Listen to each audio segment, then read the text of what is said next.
There's been no shortage of drama leading up to this Week 4 clash between the Kansas City Chiefs and the Baltimore Ravens.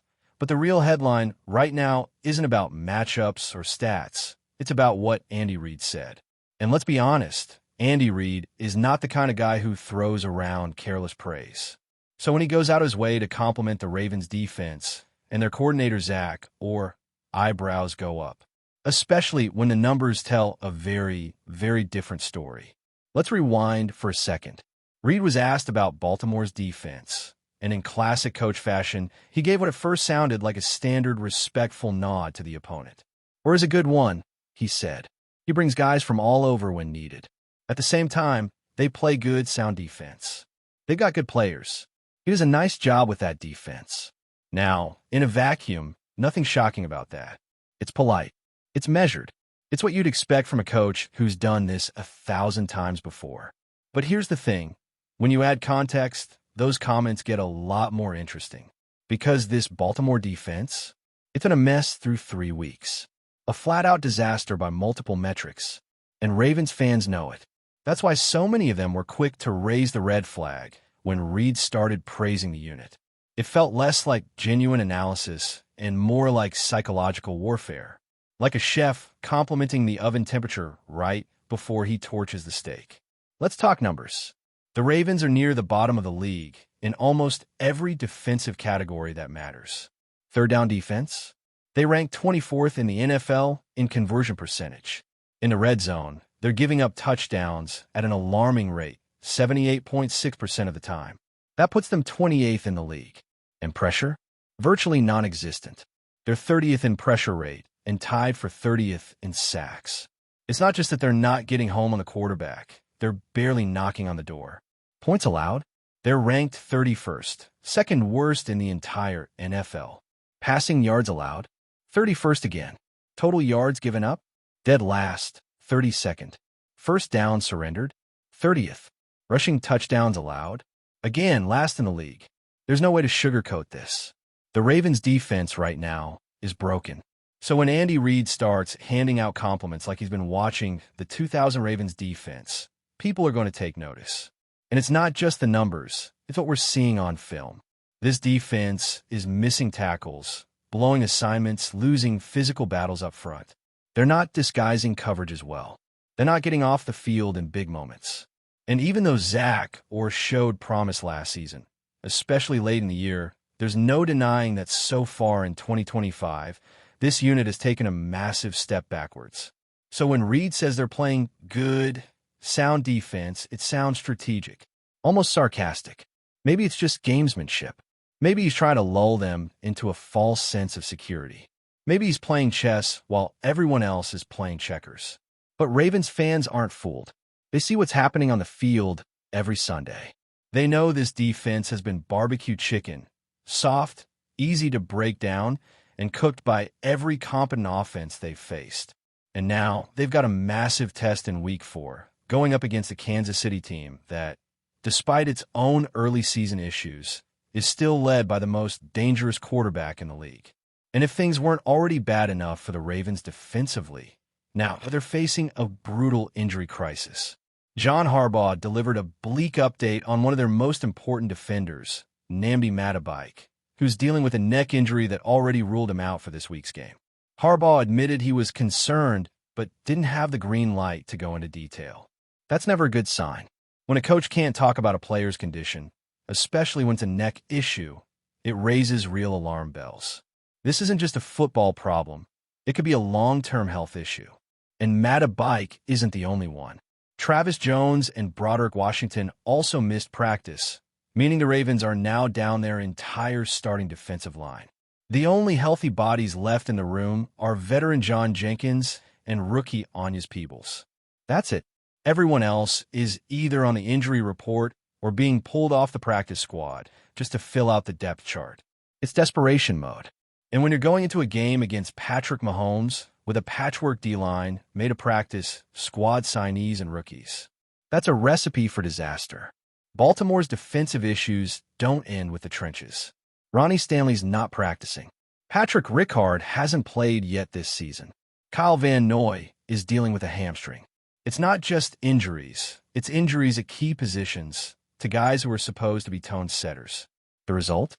A defense that was already underperforming now looks like it's being held together with duct tape. And let's be real, the numbers tell the story, but the eye test backs it up. The Ravens couldn't stop Detroit in the second half last week. Jahmyr Gibbs started slow, but eventually the Lions' offensive line just took over. They double-teamed Travis Jones. Roquan Smith was getting washed out of plays. Kyle Hamilton was nowhere to be found on key runs, and the Lions racked up chunk plays like they were playing on rookie difficulty. That second half was pure domination. The Ravens were supposed to be a top-tier defense this season. They were supposed to be physical, fast, and opportunistic. But when you watch the tape, they look slow, they look unsure, they look overwhelmed. And then there's the play calling. Zach, or who was once hailed as the next big thing on the defensive side of the ball, has made some puzzling decisions. On critical downs, he's dropping edge rushers like David Ohabo and rookie Mike Green into coverage instead of letting them do what they do best, get after the quarterback. He's dialing up corner blitzes that aren't landing. He's relying on bend-don't-break philosophies that are, frankly, breaking. The scheme isn't matching the personnel, and right now, it looks like the entire unit is struggling to find an identity. Now, here comes Patrick Mahomes and Andy Reid. And for all of Kansas City's early season missteps, the one thing we know is this. If you give Mahomes time, he will punish you.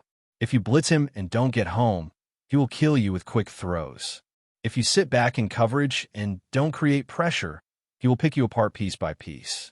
And right now, the Ravens don't have an answer for any of those scenarios. They're not generating pressure. They're not covering well. They're not tackling consistently. And now they're facing a team that's built to expose exactly those weaknesses. To make matters worse, Baltimore historically has not matched up well with Kansas City. The Chiefs have won almost every meeting in the Mahomes era, with the lone exception coming in 2021, when a late-game turnover gave Baltimore a rare win. Outside of that, it's been one-sided. Kansas City has owned the matchup.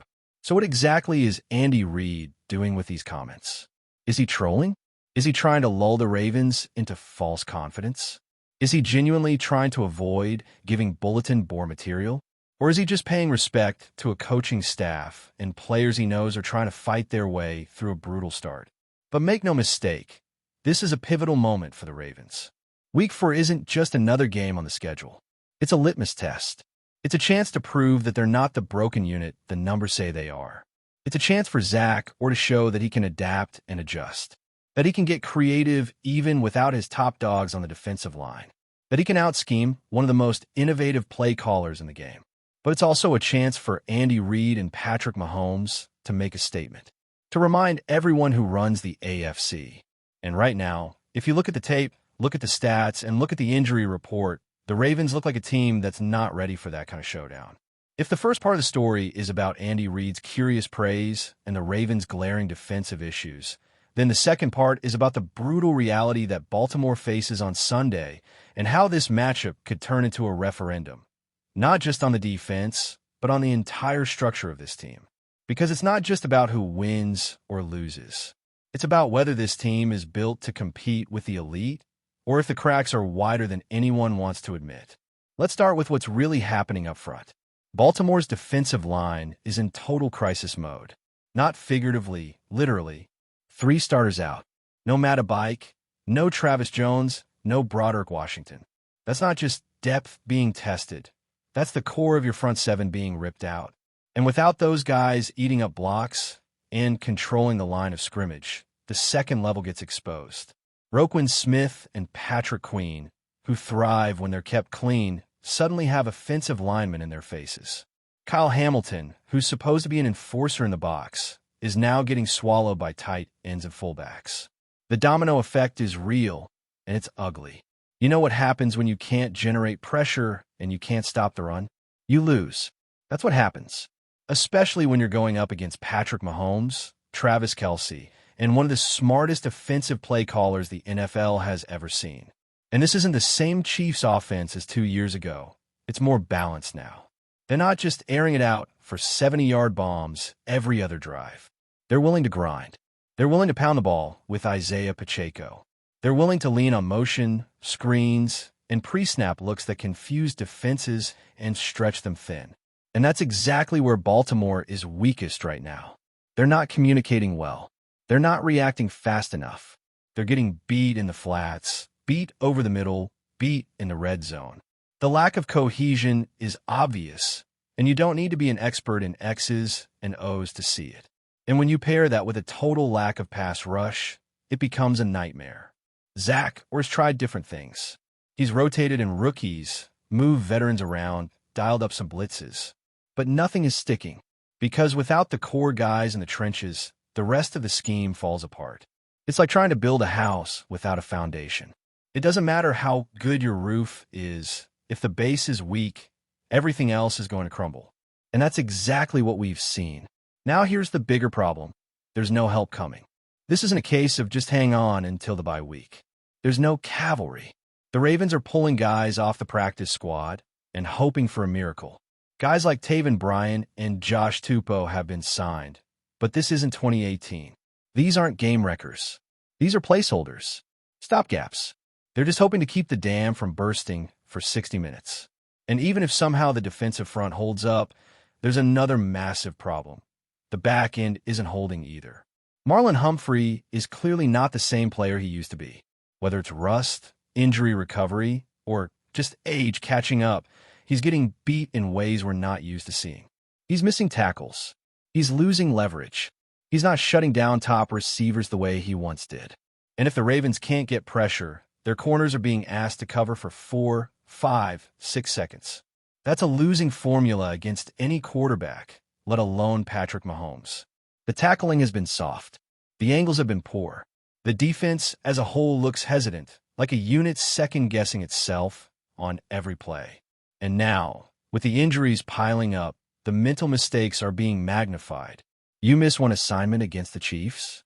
It's 6 points. That's how fast it can snowball. But it's not just the defense under the microscope this week. Lamar Jackson and the Ravens offense are also facing massive pressure to carry the load. And honestly, they haven't looked ready to do that either. Lamar has had his flashes, no question. He's still one of the most dynamic players in the league. But his protection? It's been bad. Real bad. Ronnie Stanley has struggled when he's played, and the right side of the line is a revolving door. Roger Rosengarten, the rookie right tackle, gave up 6 pressures alone last week. That's not just a rough outing. That's a liability. And when the offensive line is shaky, it affects everything. Lamar starts to get jittery in the pocket. You can see it in his footwork. He doesn't fully trust the protection. He's either bailing out too early or holding on too long trying to make something happen. And when he does get time, the receivers aren't always getting open, and the timing feels off. The result? Drive stall. The run game never finds rhythm. They're settling for field goals when they need touchdowns. And now they've lost Justin Tucker, so even the field goals aren't a sure thing. This team was supposed to be more balanced this year, more versatile. They brought in weapons. They revamped the receiving core. They committed to a real offensive identity. But through 3 weeks, it still feels like they don't fully know who they are. And against the Chiefs, that's not going to cut it. You have to come in with a plan. You have to execute. You have to punch back when Mahomes scores, because he will. Before we dive in, don't forget to hit that subscribe button and give this video a thumbs up. Your support keeps us bringing you the latest news on the Baltimore Ravens. And hey, drop your take in the comments below. We want to hear from the flock. Whispers are growing louder in the NFL world. Lamar Jackson, the dynamic quarterback who electrified Baltimore, might be on the move. Sources close to the team hint that the Ravens are considering parting ways with their star signal caller, sending shockwaves through the league and fans alike. Jackson, who has redefined mobility and playmaking from the quarterback position, has long been the face of Baltimore's offense.